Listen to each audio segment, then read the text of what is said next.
Amém, irmãos? Abra comigo a sua Bíblia no livro de Mateus, capítulo 16, versículo de número 13. Mateus 16, 13.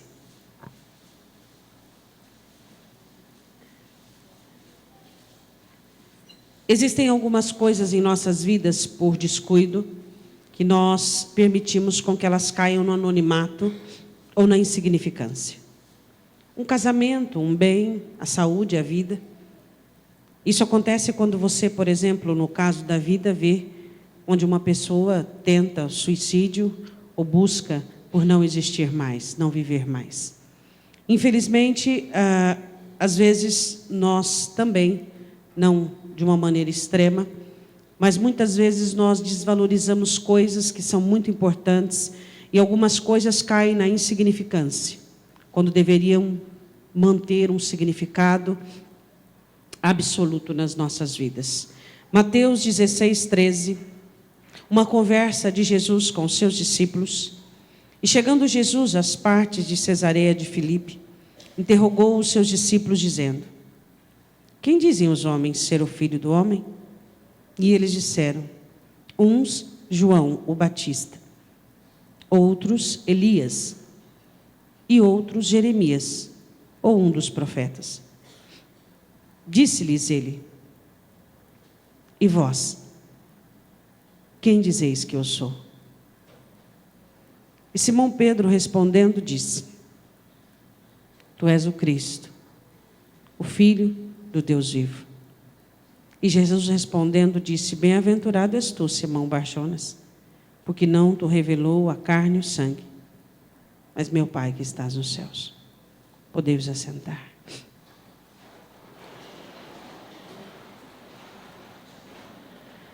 Existem algumas coisas que devem ser cuidadas em nossas vidas, como a saúde, como a integridade física, como algumas outras coisas das quais nós valorizamos. Mas existe algo que nós deveríamos cuidar mais do que a nossa própria vida. Muito mais do que qualquer cuidado, que é a pessoa de Jesus dentro de cada um de nós. Sabe, irmãos, infelizmente, alguns de nós, por conta do tempo de conversão, por tempo dos ofícios, do trabalho que realiza nas igrejas, por tempo ocasional, por circunstancial, por muito trabalho, por muitos envolvimentos que nós temos na nossa vida, temos perdido de vista e perdido de compreensão quem é Jesus para cada um de nós.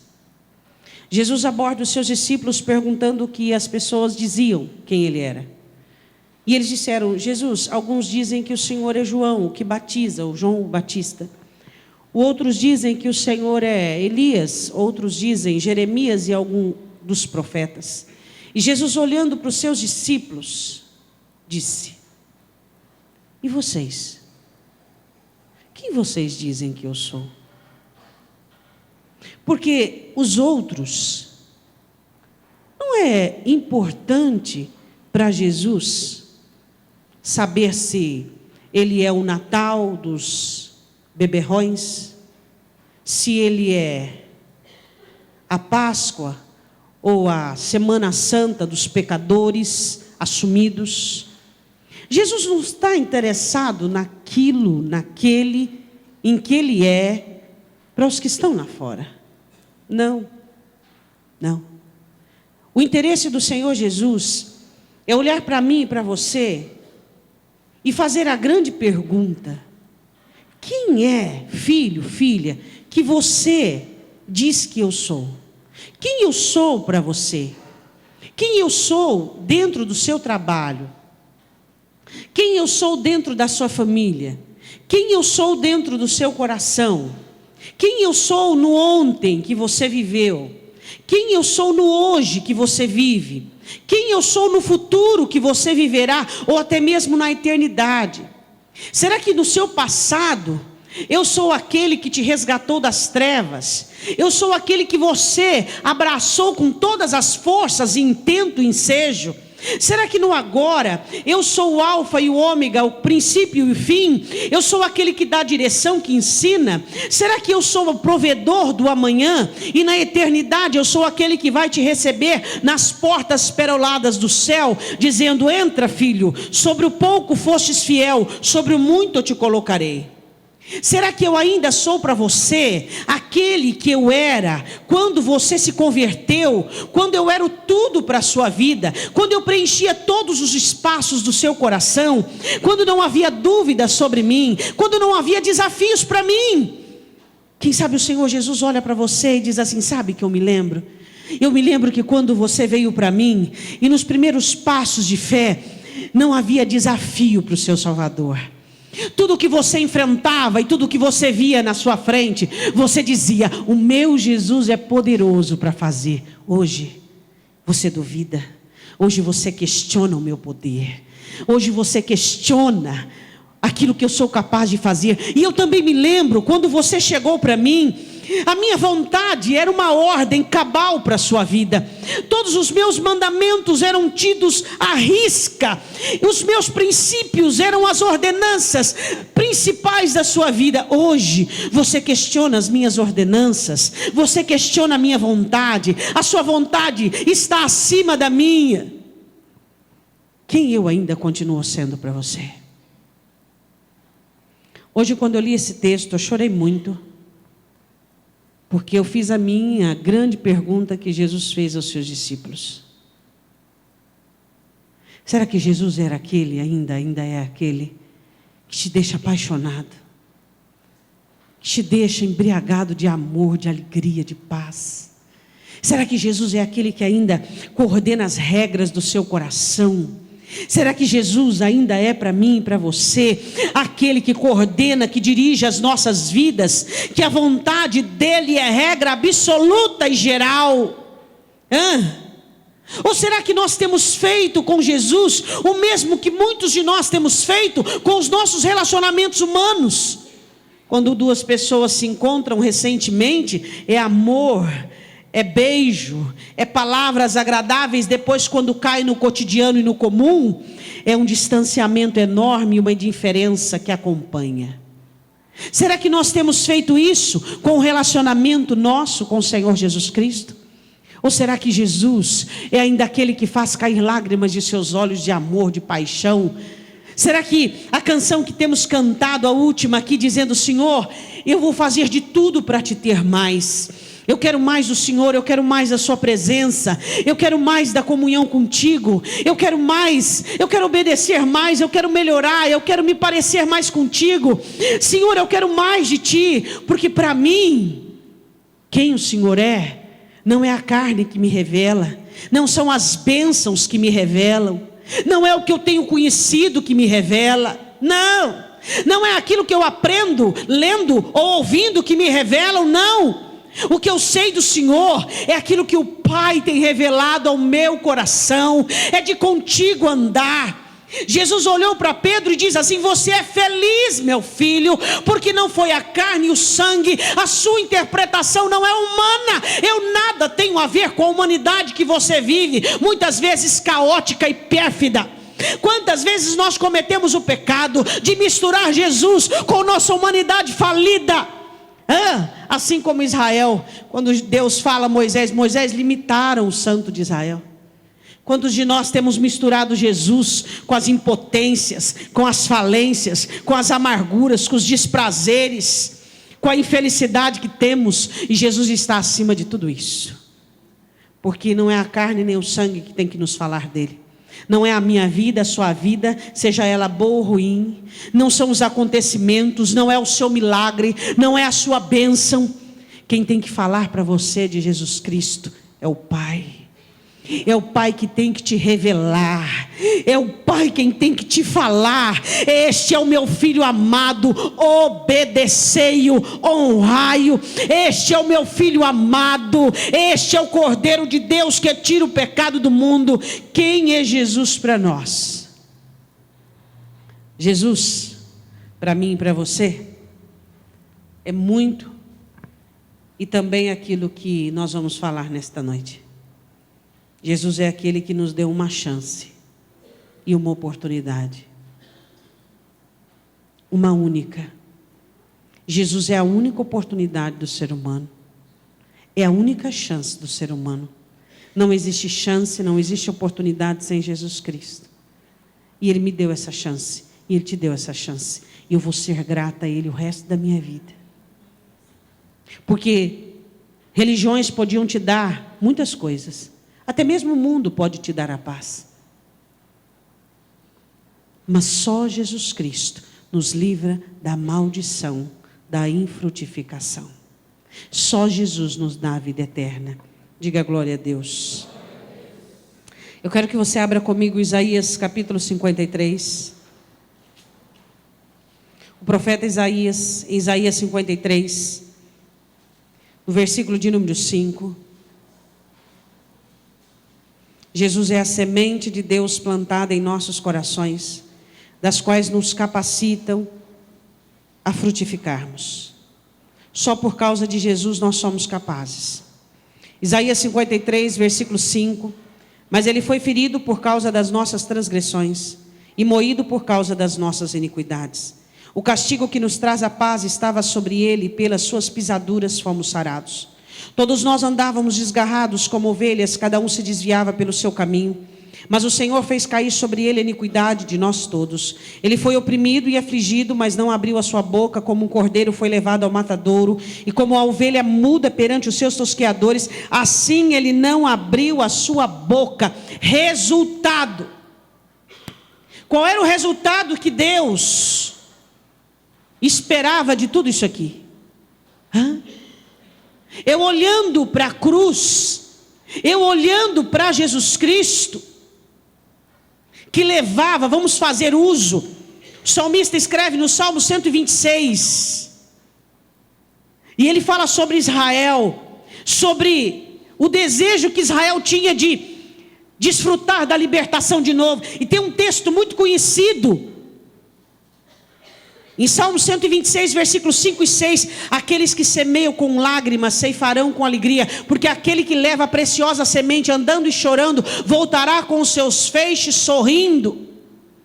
Vamos tomar esse versículo como o Senhor Jesus Cristo, andando com aquela cruz, e padecendo as nossas dores, fazendo daquela jornada até o Gólgota um caminho, um terreno, onde sementes foram semeadas, porque foi subindo como um renovo, como raiz de uma terra seca. Não tinha beleza nem formosura que nós olhássemos para Ele que poderia nos agradar, mas Ele foi ferido por causa de nós, e foi desfigurado por conta minha e por sua conta. Deus buscava em Cristo a semente, a única semente, a semente que desceria e que repousaria sobre cada um de nós. E Ele foi chorando e plantando a sua semente, para que pudéssemos, por meio de nós, obter frutos para apresentar diante do Pai. No versículo de número 11 diz assim: e Ele verá o fruto do trabalho da sua alma.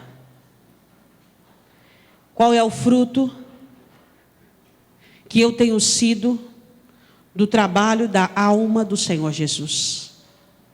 Qual é o fruto? Qual é o fruto que cada um de nós temos oferecido, temos frutificado? Quando Deus cria o homem em Gênesis, Ele diz: frutificai-vos e multiplicai-vos. Quando Jesus veio, Ele lançou dentro de cada um daquele que o recebe a capacidade de frutificar, de ser melhor, de matar o domínio das ervas daninhas, de ter a maior vitória. Hoje é culto da vitória. A maior vitória é você deixar de ser e tornar aquilo que Deus quer que você seja. Esse é o maior êxito, é a maior vitória. Não tem maior vitória do que essa. De você olhar e dizer assim: eu fiz, eu fazia, eu era. Hoje eu olho para mim e vejo que eu sou o fruto da alma do meu Senhor. Valeu a pena, Deus, valeu a pena. Hoje eu posso ser alguém melhor. Hoje eu caminho para aquilo que é melhor.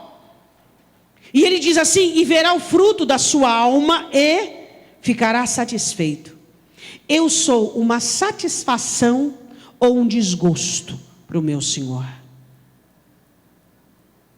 Uma vez Deus diz a Moisés: Moisés, eu estou desgostoso com Israel. Será que eu sou uma satisfação para Deus e para o Senhor Jesus, ou eu sou um desgosto? Você já parou para pensar nisso, meu irmão? O que será que eu provoco no coração do meu mestre?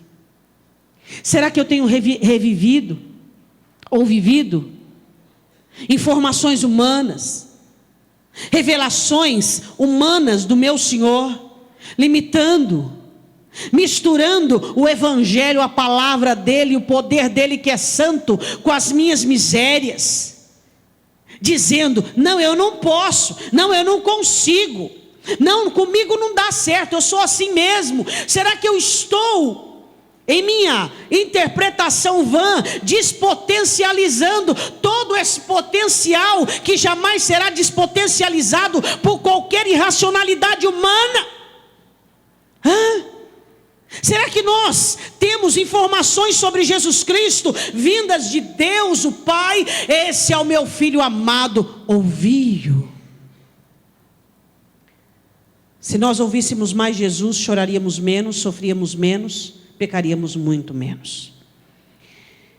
E com o seu conhecimento, meu servo justo justificará muitos, porque as iniquidades deles levará sobre si. Quero que você vá comigo em Marcos capítulo 11. Vá lá. Eu quero falar de duas figueiras. Marcos capítulo 11, versículo 12. Jesus entra em Jerusalém e é aclamado: Hosana, bendito o rei que vem em nome do Senhor. A mesma multidão que o proclama como rei,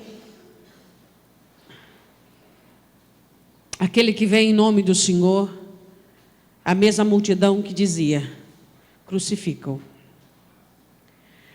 A questão é, a multidão que anteriormente dizia e estendia mantos vermelhos e palmas, foi a mesma multidão que gritava: crucificam.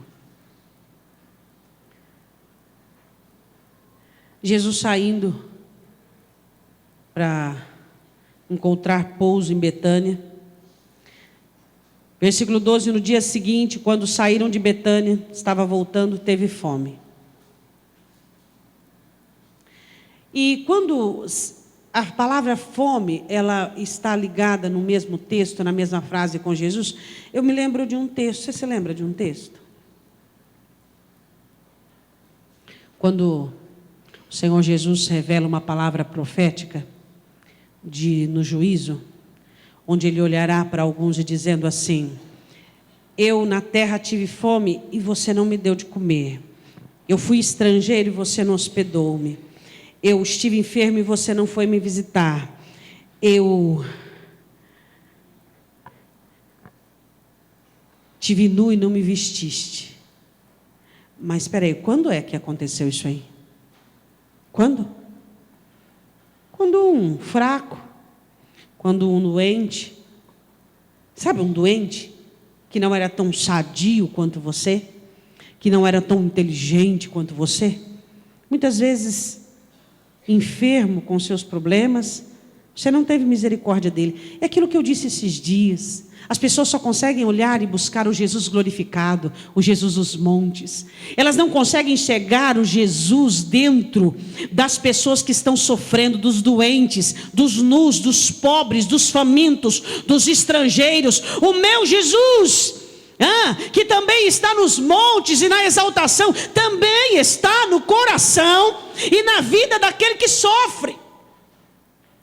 E Jesus teve fome e foi buscar em uma figueira um fruto, algo para comer, porque ela manifestava, ela dava todo o indício que tinha frutos nela. E eu fico pensando, quando o Senhor Jesus precisa de mim na terra,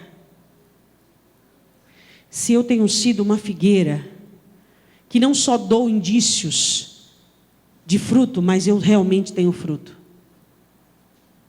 Se eu venço o medo e frutifico a fé, se eu venço a dor e frutifico o amor, se eu venço a amargura, o ressentimento e frutifico o perdão, se eu na aflição, na dúvida, frutifico a certeza, porque é muito fácil você frutificar quando tudo vai bem. É fácil amar o que te faz bem, é fácil amar o amigo, é fácil amar quando você está bem, é fácil amar quando você é amado, mas a questão é, Jesus tem tido fome na terra. Fome de muitas coisas. O meu Jesus, que mora dentro do pobre, do aflito, do sobrecarregado, do pecador, do estrangeiro, do que está preso, do que está doente de alma, doente do corpo, doente da mente, doente do coração. O meu Jesus que mora ali tem fome, e Ele procura fruto em mim, em você. E a questão é, se eu sou uma figueira, que frutifico, que tenho recursos na necessidade do meu Jesus, que mora no coração de muitos, que quem sabe não o conhece como eu o conheço, e nem conseguem, ter uma jornada tão vitoriosa e tão poderosa quanto a sua. Será que nós temos nos esquecido de onde nós viemos, irmãos? Você se esqueceu de onde você veio? Penso eu que não. Então, se você não esqueceu de onde você veio, você não pode se esquecer de quem te resgatou. Porque quem se esquece de onde vem, também esquece de quem o resgatou, não é mesmo? Você se lembra que em você não tinha chance nem oportunidade alguma? E a Bíblia diz assim, no versículo de número 12, ou 13, e vendo de longe uma figueira que tinha folhas, foi ver se nela acharia alguma coisa. E chegando a ela, não achou senão folhas, porque não era tempo de figos. E Jesus falando, disse à figueira, nunca mais coma alguém fruto de ti. E os discípulos ouviram isto. Nunca mais. Eu não tenho muito tempo para ficar com delongas, mas eu quero dizer uma coisa para você. Se você não frutifica para Jesus, sua vida vai minguar, até não tirar-se nada de você.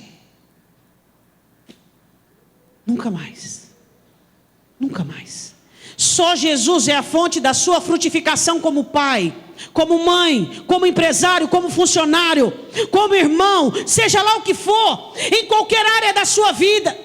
Ela só funcionará quando a sua fonte estiver intimamente ligada com o Senhor Jesus. Assim como o salmista diz, todas as minhas fontes estão em ti. E como João relata, ninguém pode receber nada se do alto não lhe for dado. Então a questão é, se nós temos dado, oferecido, nos tornado, sido aquilo que Deus precisa de nós. Aí você diz, Deus não precisa de mim. Deus não. Mas o Deus que mora no pobre, o Jesus que mora no abatido, o Jesus que mora no que não tem, precisa. E Ele vai te testar. E Ele vai te provar. E a Bíblia diz assim, que continuaram a jornada, e ele chega ao templo, no capítulo 20, no versículo 20 do capítulo 11, leia aí comigo. Capítulo 11, versículo 20. No outro dia eles passavam pela manhã, e viram que a figueira se secaram desde as raízes. E Pedro, lembrando-se, disse, mestre, eis que a figueira que tu amaldiçoaste se secou. E Jesus respondendo disse, tem fé em Deus? Você está interessado na figueira que se secou? Então eu vou ensinar 2 lições para você. A lição que eu quero que você aprenda, que é espiritual, que é mandamento, as duas são mandamentos, mas eu vou explicar as duas. 23. Porque em verdade vos digo que qualquer que disser a este monte, ergue-te e lança-te no mar, e não duvidar em seu coração, mas crer que se fará aquilo que diz, tudo o que disser lhe será feito. Por isso vos digo que todas as coisas que pedirdes orando, crede, receber, tê-las-ei. Agora, Pedro, tem o seguinte. Eu quero falar de um fruto aqui. Eu falo para você de fé, porque você admirou-se da figueira ter se secado. Eu te ensino sobre a fé, que tudo aquilo que você disser vai acontecer. Se você orar, crer, você vai receber. Só que tem o seguinte, quando você for orar, Pedro, e falar comigo, falar com o Pai, você tem que ter um contexto, você tem que ter um fruto no seu coração. Qual que é, meu irmão? A razão de tantas enfermidades, a razão de tantas maldições, de tantas bancarrotas, a razão de tanta destruição. A razão de pessoas que têm ficado para trás, a razão de pessoas que não têm conseguido acompanhar o rebanho do Senhor Jesus, que não ficam olhando para trás, para as coisas que se foram. A razão das pessoas que têm se insurgido em si mesmas e se autodestruindo como uma bomba atômica. Ele diz assim, quando tiverdes orando, versículo 25, perdoai, se tendes alguma coisa contra alguém. Contra alguém. Você acha que eu e você temos caráter, para ter alguma coisa contra alguém? Você sabe da sua intimidade. Você condena o que adulterou e o seu pensamento de cobiça é igualzinho aos olhos de Deus.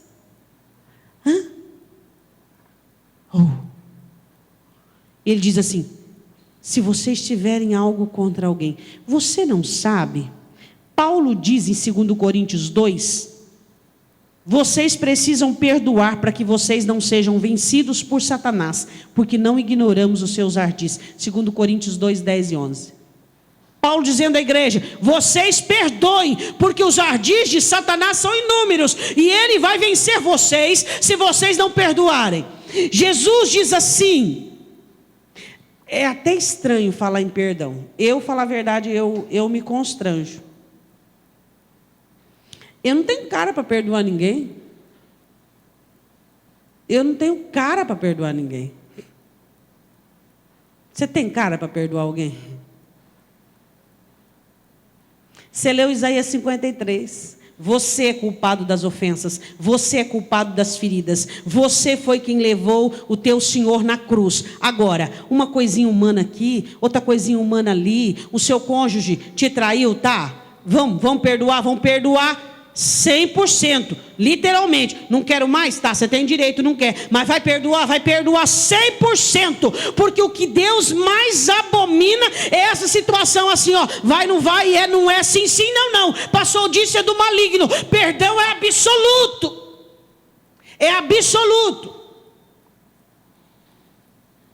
Eu vou falar uma coisa, eu vou confessar uma coisa para você. Eu nunca perdoei ninguém, nunca. Sabe por quê? Porque eu nunca fiquei ofendida com alguém suficientemente ao ponto de macular meu coração. Nunca.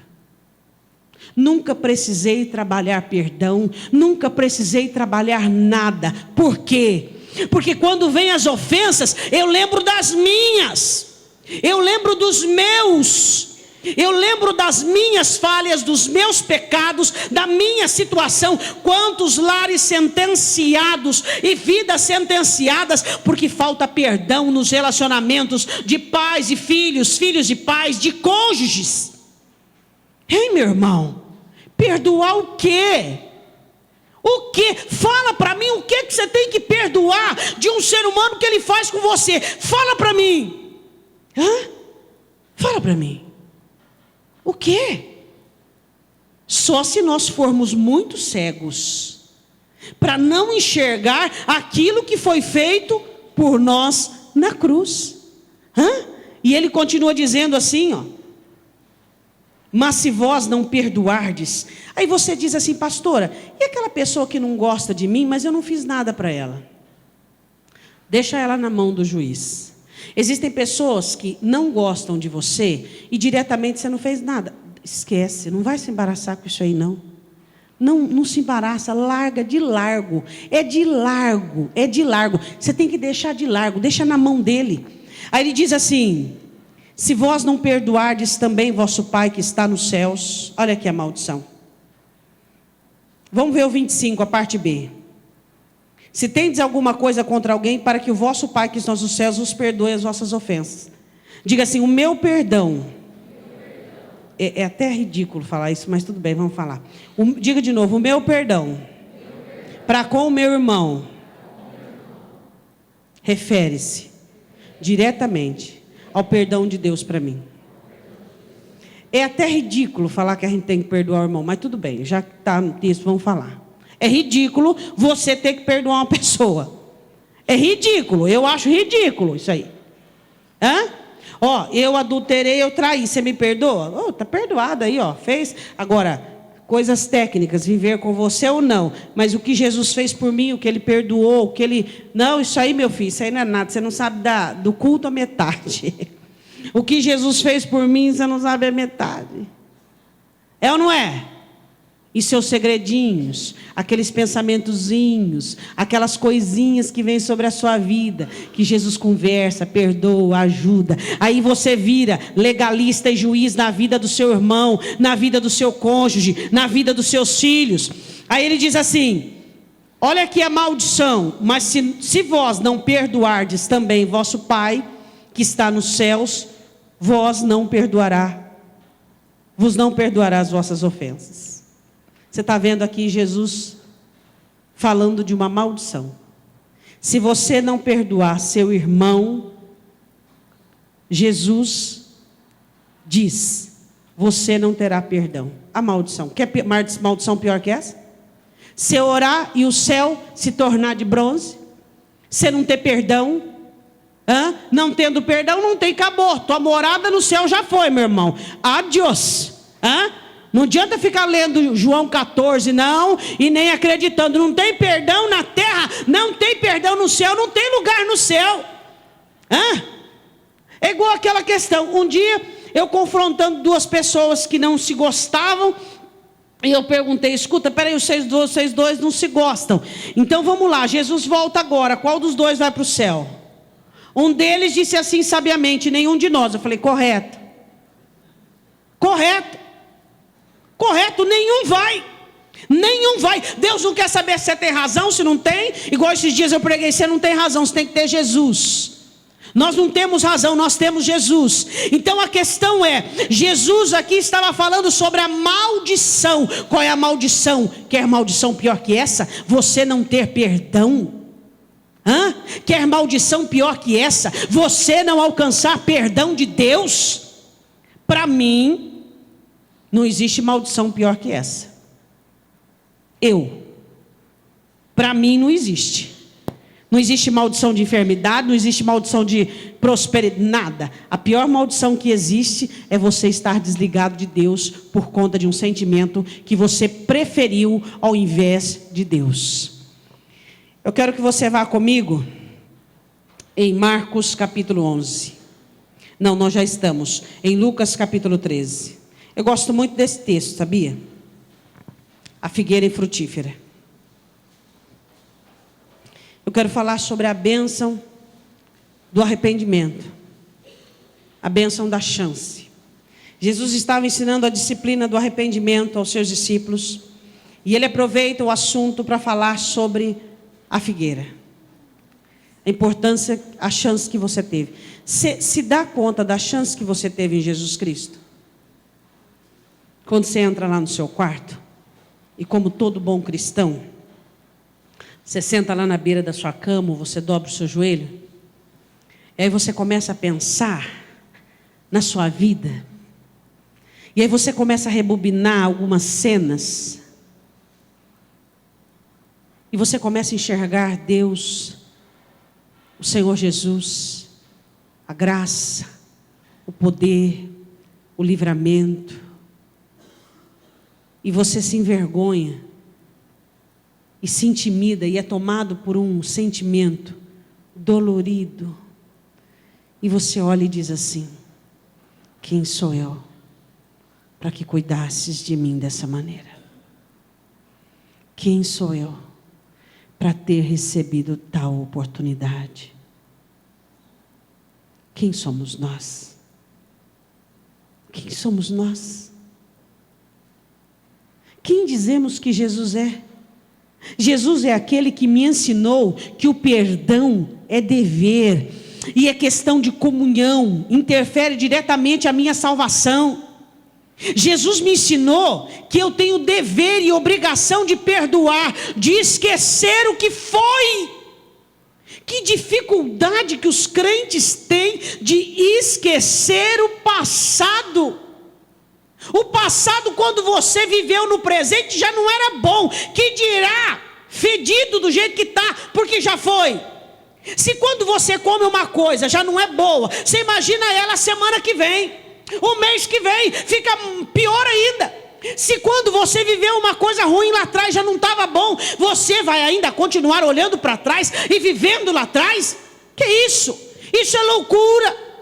Se quando você vivia, acabou com você, trouxe destruições, trouxe coisas ruins, você vai querer ficar puxando. Se Deus escolheu, como a palavra do Senhor diz em Isaías, a lançar os nossos pecados no mar, na profundidade do mar, onde ninguém consegue alcançar, eu vou rebuscar isso, eu vou buscar, eu vou questionar. Não, meu irmão, acabou. E você tem que praticar isso na sua vida. Coisas que você só tem o hoje, eu só tenho o agora. Eu não tenho ontem, que já foi, está em Deus, e o amanhã está em Deus. Eu só tenho o agora. Eu tenho que dar conta do agora. Eu só tenho o agora. Há 5 minutos atrás já é o ontem. Acabou. É só o agora que você tem. Esquece o que foi, senão a sua vida será sentenciada. Sua vida, o hoje, será dirigido pelo ontem. E se o ontem não serviu, o teu passado, a tua dor, para nada, a não ser para te prejudicar, como é que ele vai servir de motivo de indução, de motivo de direção agora, meu irmão? Jesus disse que tinha um homem que plantou uma vinha, e nessa vinha tinha uma figueira no meio dela, e ele queria comer figos, e ele não encontra figos nela. E já era o 3º ano. Versículo 6 dizia esta parábola, Lucas 13:6. Um certo homem tinha uma figueira plantada na sua vinha, e foi procurar nela fruto, não achando. E disse ao vinhateiro: eis que há 3 anos venho procurar fruto nesta figueira, e não acho. Corta, porque ocupa ainda a terra inutilmente. Eu não quero ser uma pessoa condenada pela infrutificação. Sabe, irmãos, eu não quero ser uma pessoa que acertei 99,9 e não frutifiquei o que o Senhor Jesus esperava de mim. Amor aos feridos, perdão aos necessitados, mão estendida aos aflitos. Eu não quero ser condenada por inutilidade. Se eu não frutificar, eu sou inútil. Inútil. Vou ocupar a terra para quê? Qual é a minha função no reino de Deus? Frutificar. E qual é o fruto do Espírito? Amor, gozo, paz, longanimidade, benignidade, fé, temperança, domínio próprio. Sobre estas coisas não há lei. Eu preciso frutificar, porque senão sou considerada inútil nesta terra. E eu preciso frutificar, e eu preciso dar a Deus aquilo que Ele pede de mim. E a maior vitória é eu suplantar e destruir o ódio no meu coração e manifestar amor. É eu destruir a guerra que há em mim e manifestar a paz. Eu destruir a tristeza que há em mim e manifestar o gozo. Eu destruir a minha crítica e manifestar a minha longanimidade, a minha paciência celestial e divina para com o meu irmão. É o que eu preciso. Isso é vitória. Isso é vitória. Sua vitória não consiste no carro caro que você anda, na casa cara que você tem, na roupa cara que você usa. Mas a sua vitória consiste no quanto de golpes você tem dado em Satanás, que faz e quer fazer com que você seja alguém que envergonhe, alguém que não dê gozo e alegria ao céu, alguém que traga desgosto, oh meu Deus, ao Senhor teu Deus. A Bíblia diz assim, que ele tem que olhar para o fruto do trabalho dele e ficar satisfeito. Será que ele tem ficado satisfeito comigo? Hein, meu irmão?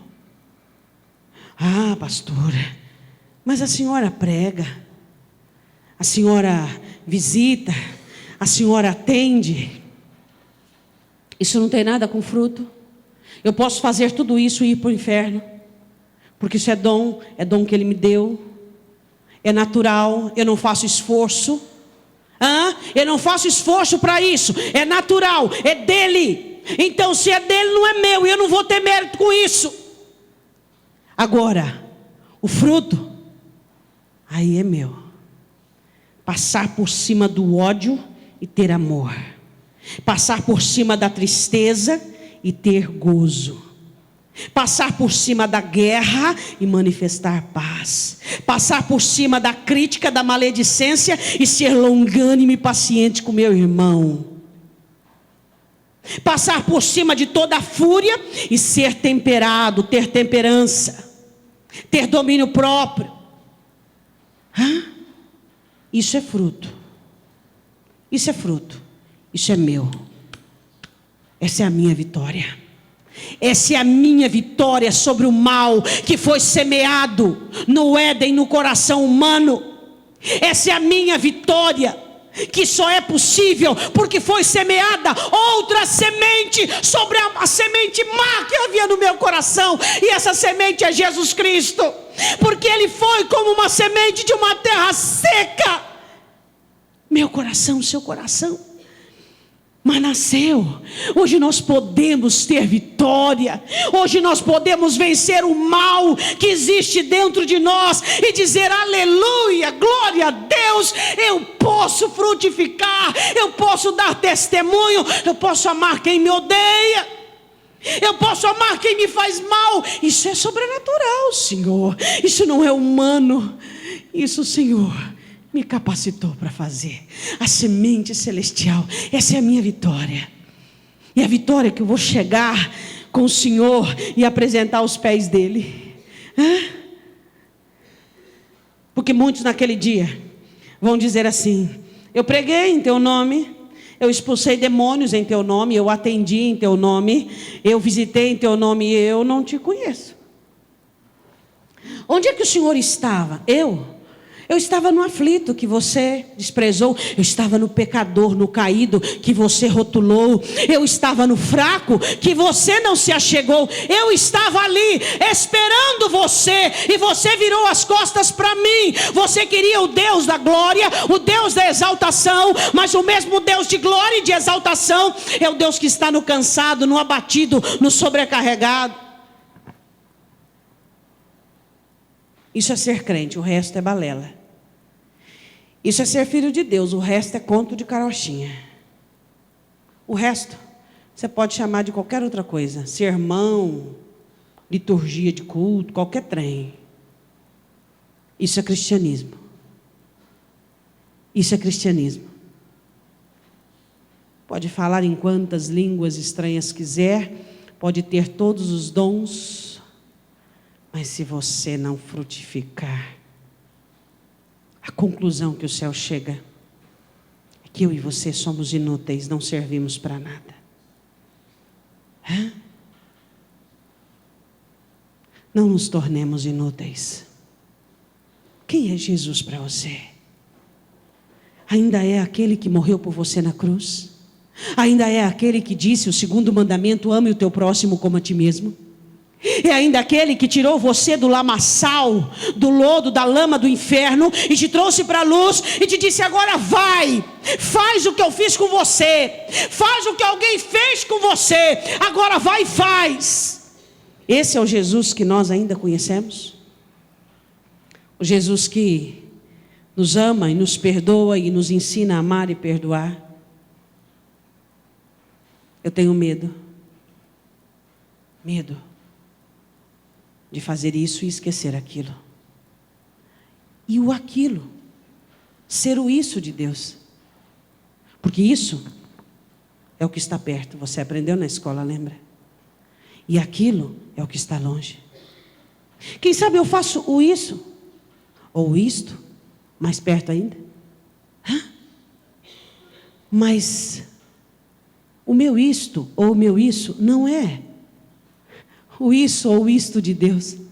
Mas aquilo que eu esqueci era o isso e o isto de Deus. E eu fiz o isso e esqueci do aquilo. E quando eu chegar diante dele, eu vou dizer: Senhor, mas eu fiz o isto, eu fiz o isso. Mas o Senhor diz: mas o que era importante era o seu aquilo que estava além, que estava longe, que estava distante, que estava totalmente em outro polo da sua existência. Mas você não se esforçou, você não lutou, você não se humilhou, você não foi atrás. Eu tenho medo, sabia? Por não conhecer a Deus o suficiente. Pelas informações e revelações que eu tenha de Deus, que elas possam vir de coisas existentes, de coisas que acontecem, de coisas que eu acho e penso que são certas. Eu tenho medo de não receber as revelações de Deus, de esquecer da humildade, da simplicidade, de estar aprendendo diante dEle, no altar dEle, de ouvir as palavras dEle, não no ontem, mas no hoje e no agora, de poder continuar ouvindo-as e sendo dirigida por elas. Eu tenho medo de perder isso, entende? Porque é isso que vai fazer a minha diferença lá. É isso que vai fazer a sua diferença lá. Jesus nos resgatou da maldição. Nós éramos figueiras infrutíferas. Mas 1 ano, disse o lavrador, só mais 1 ano. Eu vou estercar. E se ela não der fruto, corta, mas se der, fica. Eu não quero saber o que as pessoas esperam de mim. Eu não quero saber o que eu planejo para a minha vida. Eu só vou estar feliz e agradando e servindo se eu descobrir o que Ele quer de mim. Mas não para o ontem e nem para o amanhã. Eu quero descobrir o que Ele quer de mim agora. Naquilo que eu sou capaz, naquilo que Ele investiu, naquilo que Ele deu, naquilo que Ele fez e que eu possa frutificar agora. O seu fruto não é para amanhã. Jesus não pede fruto para amanhã não, meu irmão. Amanhã você perdoará. Amanhã você andará a 2ª milha. Não, o meu fruto é para o agora. O seu fruto é para o agora.